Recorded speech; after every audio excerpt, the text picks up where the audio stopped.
இந்த வேலையை நமக்கு கொடுத்திருக்கிறோம் அப்படின்னு சொல்லி வள்ளல் பெருமான் நமக்கு எடுத்து தந்தாரே, அப்பேற்பட்ட குழந்தையிலேயே ஒரு ஞானி. அவர் கொண்டு போய் சிதம்பரத்துல கொண்டு போய் இப்ப கூட போய் பாத்தீங்கன்னா, நீங்க சட்டையெல்லாம் கட்டிடணும், அதுக்கு மேல அந்த மேடை ஏத்துவாங்க, உள்ள இருந்து ஒருத்தர் அப்படி காட்டுவார், ஒரு சின்ன பலகமா இருக்கும், திறந்து காட்டுவாங்க.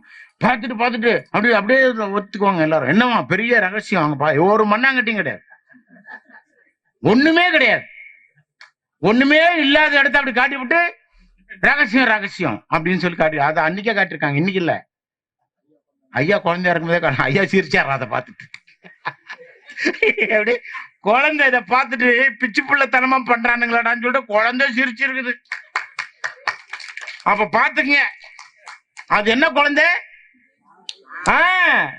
அது ஞான குழந்தை, அது ஞான குழந்தை, பிறவியிலேயே அது ஞானம் பெற்றது.